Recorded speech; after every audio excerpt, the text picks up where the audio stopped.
Paz do Senhor Jesus, meus irmãos, sejam todos bem-vindos aqui. Vamos estudar o livro de Atos dos Apóstolos, capítulo 2. Pegue seu papel, pegue sua caneta, faça suas anotações aí daquilo que mais lhe chamar a atenção, daquilo que mais fizer sentido a você, daquilo que mais mexer aí com seu coração. Amém? Peço a você, irmãos, que deixe sua curtida.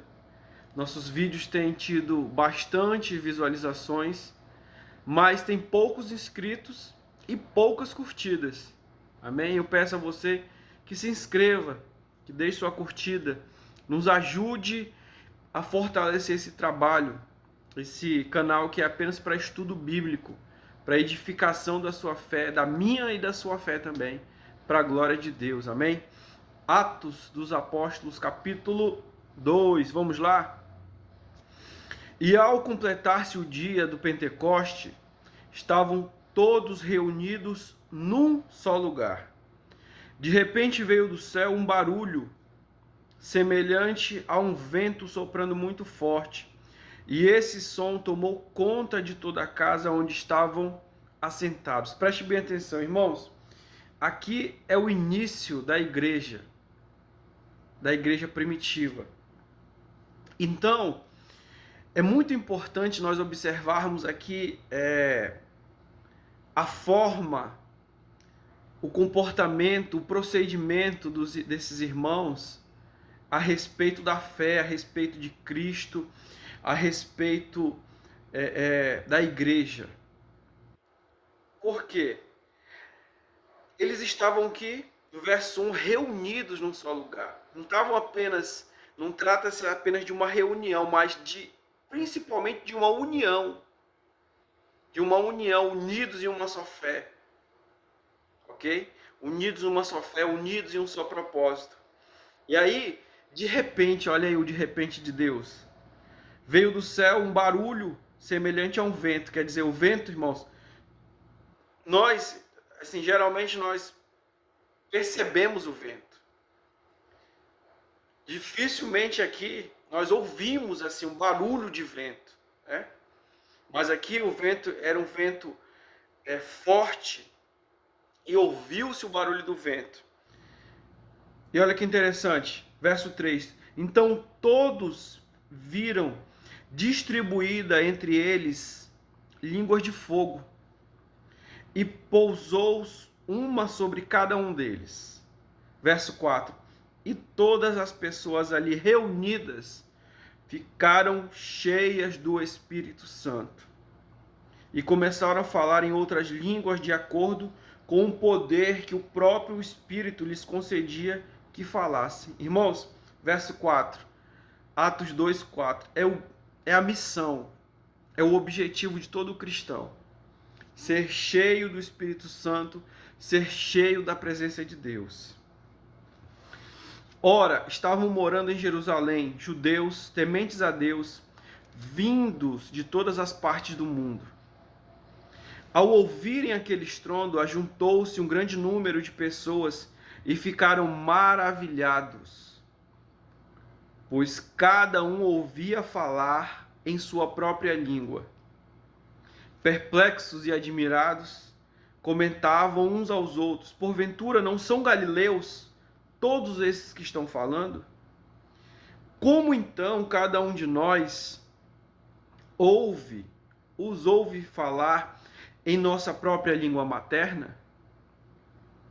Nós, que somos partos, medos e elamitas, habitantes da Mesopotâmia, Judéia e Capadócia, do ponto e da província da Ásia, Frígia, Panfilha, Egito e das partes da Líbia próximas a Cirene, e romanos que estão morando aqui, tanto judeus como convertidos ao judaísmo, cretenses e árabes, todos nós os ouvimos discursar sobre as grandes realizações de Deus em nossa própria língua, e todos estavam absolutamente assustados e confusos, perguntando uns aos outros o que significa tudo isso. Entretanto, outros, para ridicularizá-los, exclamavam: esses estão cheios de vinho novo. Olha que interessante, irmãos. Quando as pessoas ali, os homens ali reunidos, eles foram cheios do Espírito Santo, eles começaram a falar outro idioma. Não foi em línguas estranhas, foi em outro idioma. E quando a multidão ouviu esses homens falar em outro idioma, o que aconteceu? Zombaria. Zombaria.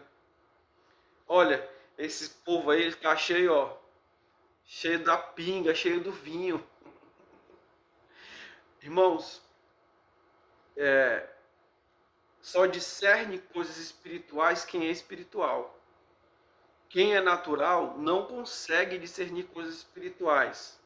O apóstolo Paulo ele fala isso na sua carta aos Coríntios, 1 Coríntios, capítulo 2, a partir do verso 14, ele fala a respeito disso. O homem natural ele não compreende coisas espirituais. Por quê? Porque para ele parece loucura, né? E aqui não apenas parecia loucura, mas parecia principalmente que aqueles homens cheios do Espírito Santo, eles estavam embriagados. Continuação diz assim: e aconteceu que, colocando-se em pé, juntamente com os 11, Pedro tomou a palavra e em alta voz pregou à multidão reunida. Olha que interessante, irmãos. No Evangelho de João que nós estudamos, nós vemos o quê? Um Pedro negando a Jesus, Pedro retrocedendo na fé, voltando a ser pescador. Mas quando nós chegamos aqui em Atos, nós vemos um Pedro cheio do Espírito Santo de Deus e tomando a frente, tomando a liderança e pregando. Olha o que ele vai falar, vamos ver? Homens judeus e todos os que habitais em Jerusalém, permitais que vos esclareça o que se passa. Dai, pois, atenção às minhas palavras. Estes homens não estão embriagados, como pensais, até porque são 9 horas da manhã. Muito diferente disto. O que está ocorrendo foi predito pelo profeta Joel. E aqui ele começa a falar, a usar o Antigo Testamento como referência. Verso 17. Nos últimos dias, diz o Senhor, que derramarei do meu espírito sobre todos os povos. Os seus filhos e suas filhas profetizarão, os jovens terão visões e os velhos terão sonhos. Sobre os meus servos e as minhas servas derramarei do meu espírito naqueles dias, e eles profetizarão. Mostrarei maravilhas em cima no céu e sinais embaixo na terra. Sangue, fogo e nuvens de fumaça. O sol se tornará em trevas e a lua em sangue, antes que venha o grande e glorioso dia do Senhor. E todo aquele que invocar o nome do Senhor será salvo. Israelitas, escutai estas palavras. E aqui ele começa a falar de Jesus. Ouça. Jesus de Nazaré, homem aprovado por Deus, diante de vós, por meio de milagres, feitos potentosos e muitos sinais, que Deus, por meio dele, realizou entre vós, como vós mesmos bem sabeis. Este homem foi entregue por propósito determinado e pré-conhecimento de Deus. Olha, presta bem atenção. Jesus só foi entregue porque Deus permitiu, porque Deus já sabia. Mas vós, com a cooperação de homens perversos, o assassinaram, pregando-o numa cruz. Contudo, Deus o ressuscitou dos mortos, rompendo os laços da morte, porque era impossível que a morte o retivesse. A respeito dele, afirmou Davi: eu sempre vi o Senhor diante de mim, porque está à minha direita. Por esse motivo, o meu coração está alegre e a minha língua exulta. O meu corpo também repousará em esperança. Porque tu não me abandonarás no sepulcro, nem permitirás que o teu santo sofra decomposição. Aqui Pedro, ele começa a citar Davi. E no verso 27 ele está falando a respeito de Jesus, que o corpo de Jesus não sofreu decomposição. Verso 28, tu me fizeste conhecer os caminhos da vida, e me encherás de alegria na tua presença.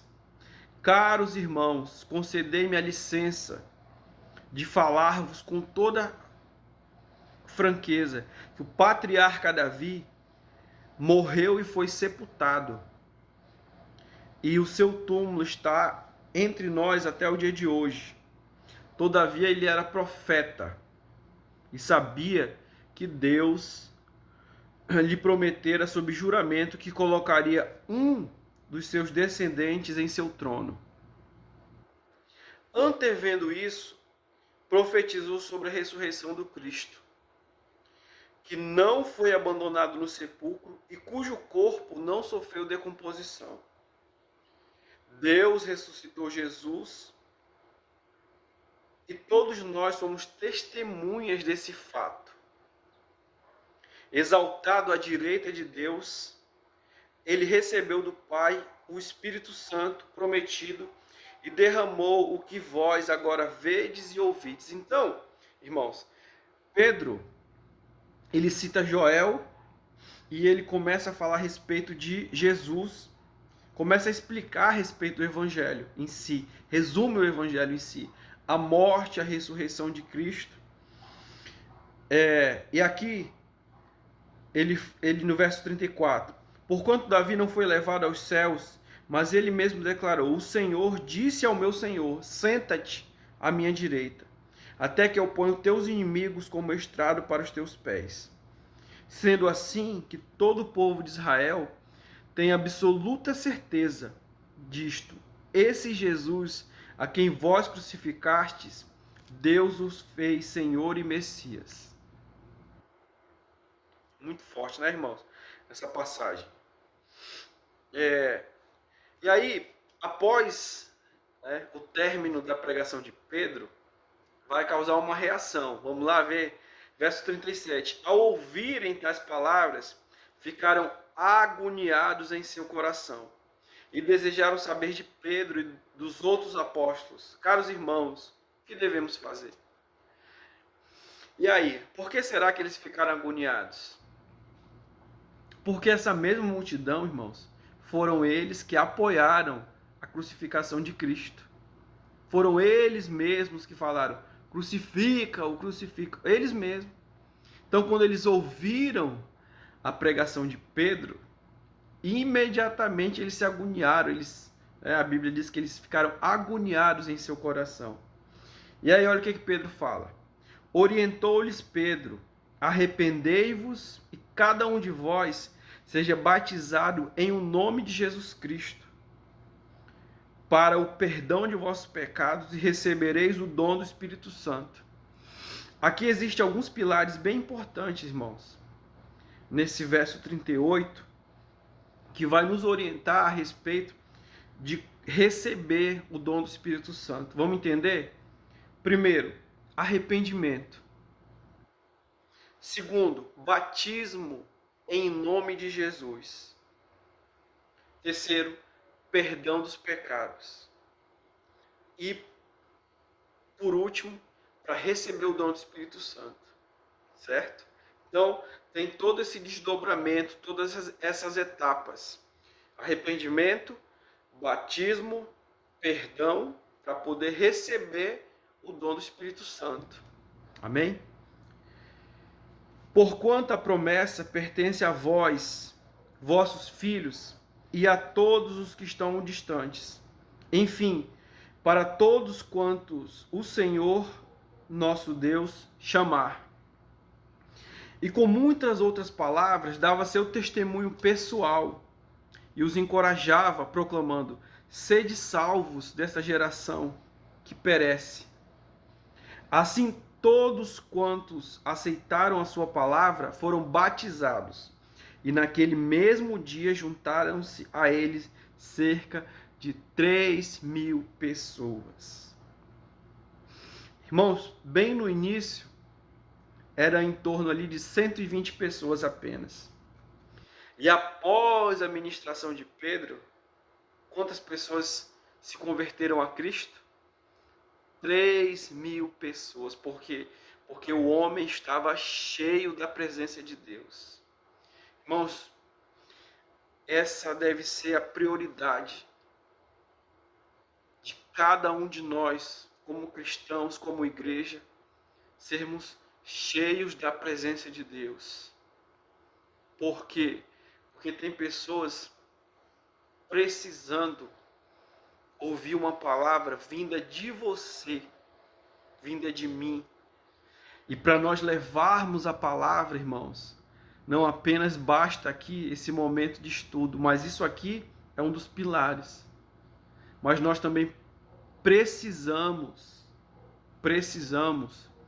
comunhão, arrependimento, perdão, para sermos cheios de Deus, para que a mensagem chegue ao coração, alcance o coração dos ouvintes. Amém? Vamos finalizar aqui. Eles perseveravam no ensino dos apóstolos, na comunhão, no partir do pão e nas orações. Aqui tem alguns outros pilares, irmãos. Olha que interessante. Eles perseveravam no ensino. Perseveravam no ensino. Ensino, comunhão e oração. Ensino, comunhão e oração. Olha como esse capítulo 2 ele é rico de ensinamento, de aprendizado, de ensinamento aqui para a gente. E na alma de cada pessoa havia pleno temor, e muitos feitos extraordinários e sinais maravilhosos eram realizados pelos apóstolos. Todos os que criam estavam unidos e tinham tudo em comum. Vendiam suas propriedades e bens e dividiam o produto entre todos, segundo a necessidade de cada um. Diariamente, continuavam a reunir-se no pátio do templo. Partiam pão em suas casas e juntos participavam das refeições com alegria e sinceridade do coração, louvando a Deus por tudo e sendo estimados por todo o povo. E assim, cada dia o Senhor juntava à comunidade as pessoas que iam sendo salvas. Olha que interessante. Vou novamente aqui voltar no verso 43. E na parte B. Eram feitos sinais extraordinários e maravilhosos. Por quê? Porque ali era uma igreja, irmãos. Era uma igreja que tinha união, que tinha oração, que perseverava no ensino. Era uma igreja generosa. Então aqui, irmãos, é riquíssimo esse capítulo para o nosso aprendizado, irmãos. Se nós queremos que Deus se manifeste na nossa vida de maneira extraordinária, a nossa prioridade é buscar a sua presença, é sermos cheios da sua presença.